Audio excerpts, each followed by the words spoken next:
Hey, how's everybody doing today?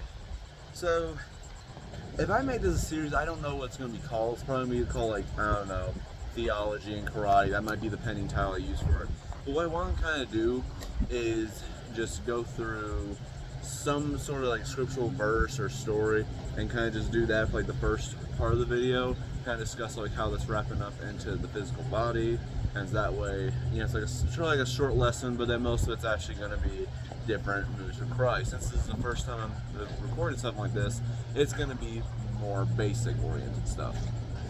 And it's going to be fun trying to record the audio because if I step back here, it's also a little windy outside, so it might be hard to hear, so this is going to be fun. But the one I want to bring up today is something from Paul. So if you guys have a Bible, or if you just want to look up on your phone, if we go to 1 Corinthians 6, verse 19 to 20, so it's two verses today, so it kind of has to do with, that's the wrong verse. Okay, so it actually was the right verse. I was actually looking at chapter 5. That explains why there's only 13 verses.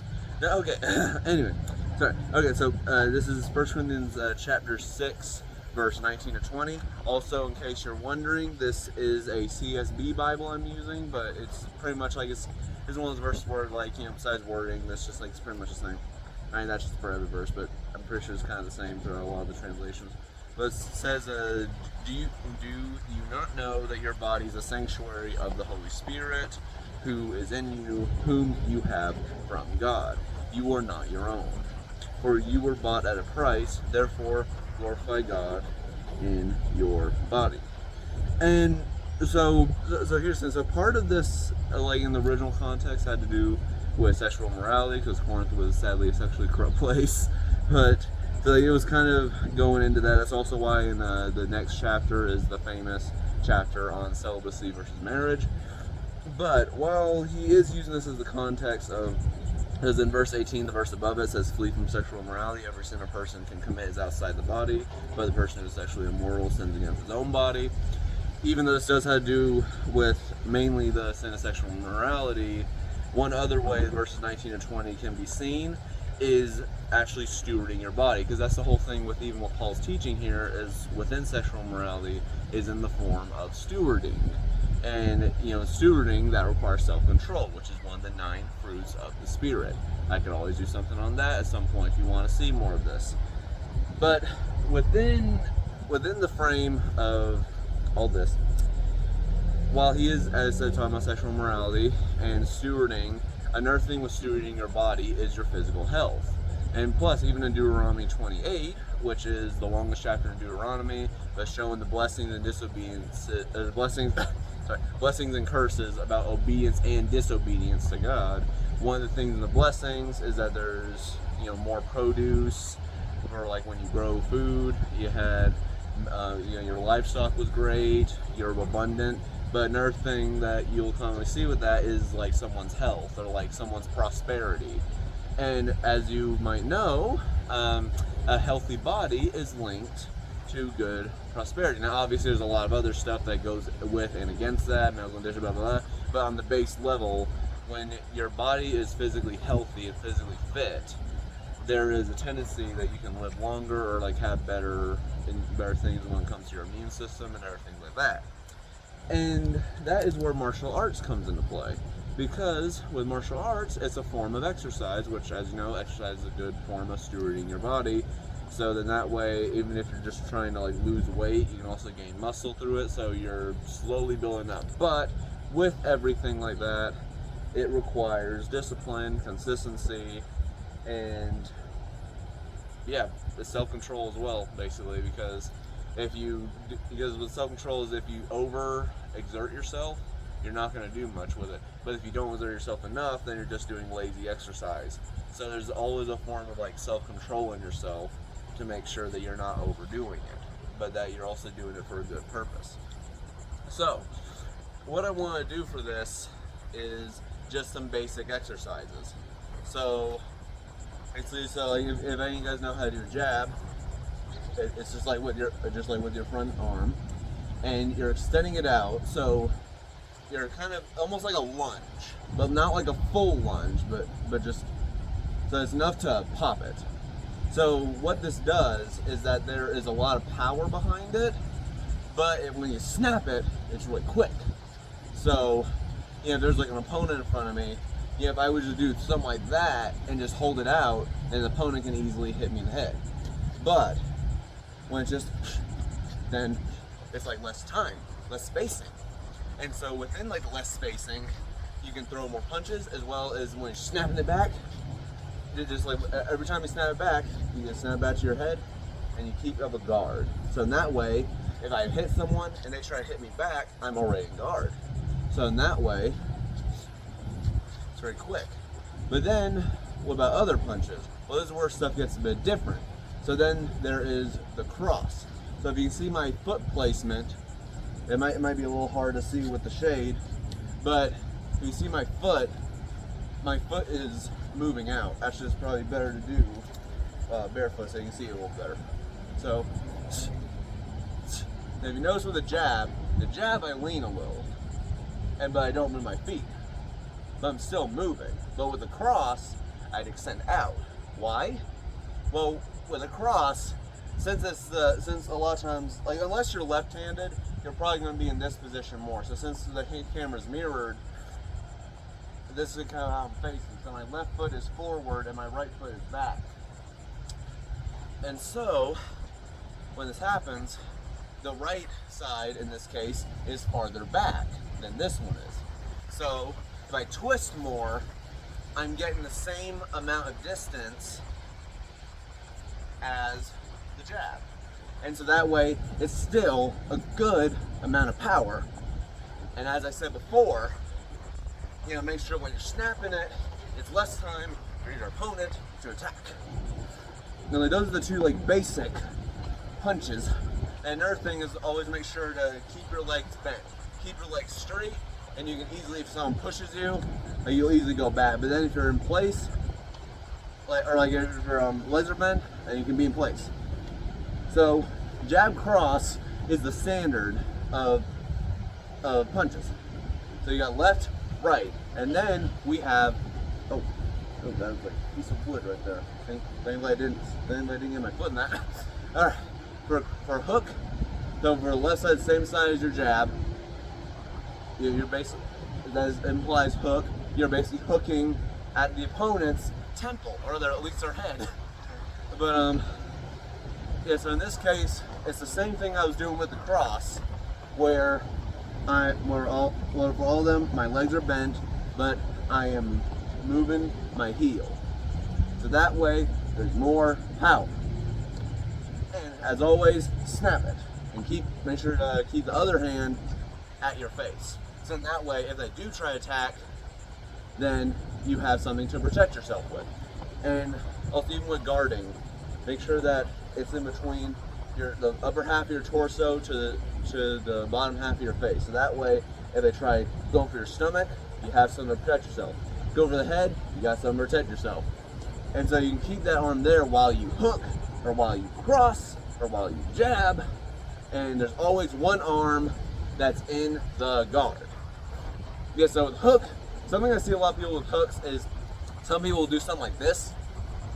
But that's not going to do much. This kind of goes into what I was saying about self-control. Because, especially with martial arts, there's some moves where you can tend to overexert yourself with.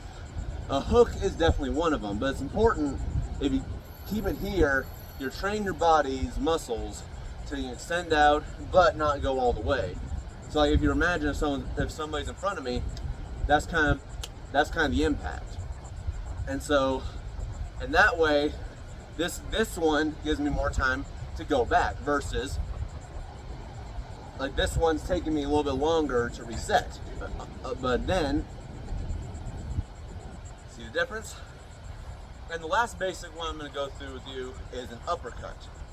Uppercut, like that. Same with cross and hook. The leg moves, or the foot. The heel comes down, and you're moving. You get more angle. And the thing with uppercut is don't do like that. Like sometimes you'll see like the stereotypical thing, like with toys or in action films, where like like the anime punch almost. And so that's not what it actually is. What an actual uppercut is, you're getting towards like right where their chin is. You're not like overexerting them into like the air or anything. You're just going right, like right near the chin, like right here. That's basically the move would be like this. And so, once again, just like how I explained the hook, it's an easy one to lose self-control with. But if you manage to do it, if you manage to do it right, it can be very effective. So, to recap with the punches, there was a jab where you don't, your heels do not come off the ground, but you lunge a little, so that way you get a little extra power and make sure you always snap all 4 of these. Because if you leave them out like that, then it's gives your opponent more time to hit you because you haven't reset or not in guard.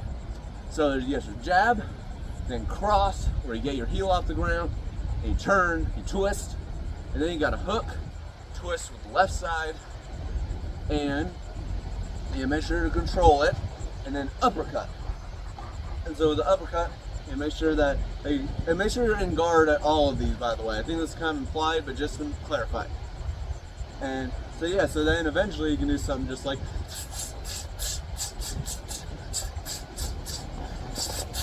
just like something like you can always do it faster and different combinations with just those 4.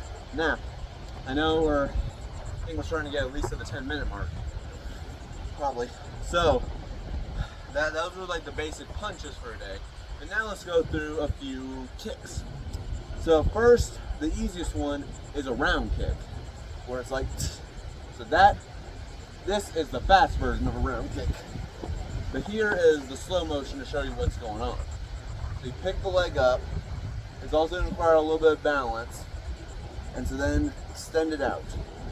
If you need some practice, find somewhere like a wall and hold, like use your one hand to get on a wall and then lean back like that. And eventually you can also do like multiple kicks. And so what it is, so with this, something that's important is that your foot is going out, not your toes. It's very easy to get the toes out, like toes pointed out. All that's gonna do is if you hit your opponent like that, chances are, if you end up hitting him like in towards the torso, it's not gonna be good. Even though the whole point of round kicks is gonna be hitting their side. It's hitting their side, not straight forward. But the thing is that basically the top of your foot is coming into them. So like that. It's kind of hard to do a demonstration with that, but basically it's just, then that way the sole of your foot is looking like it's coming forward a little bit. And so that way the toes aren't pointed directly out, they're kind of angled. So at that point, you can probably see that you're probably seeing more of the bottom of my foot rather than just my toes. And so that way, it's good balance as well.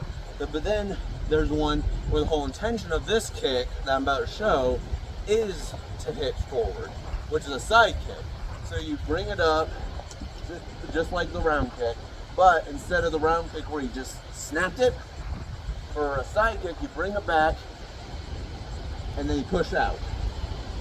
Once again, if you can see the difference, this is a round kick, this is a side kick.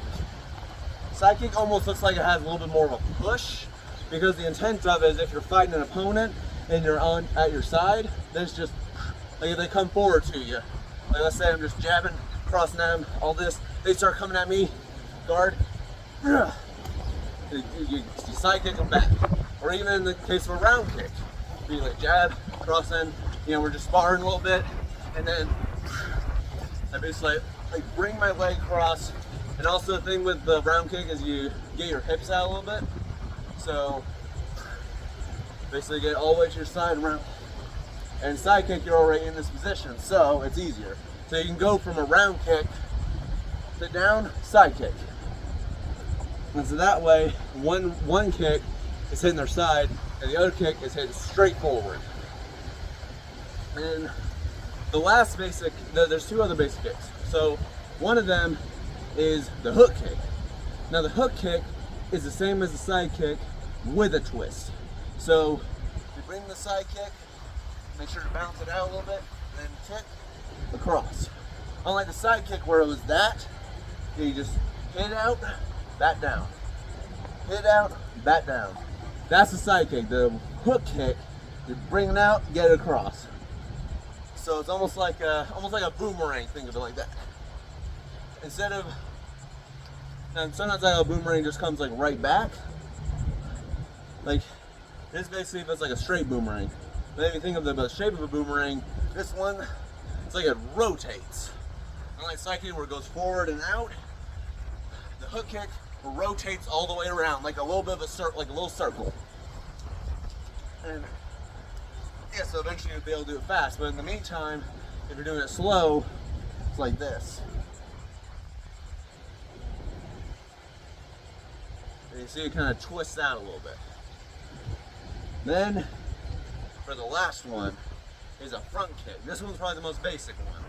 Here's your finger, front, facing the front, front kick. As the name implies, it's just a front kick. This would be a left foot front kick.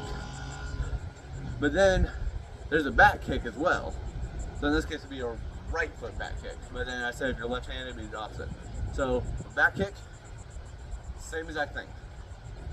Actually, no, the back kick is our one. This one basically just a back leg front kick. This is a front leg front kick, back leg front kick.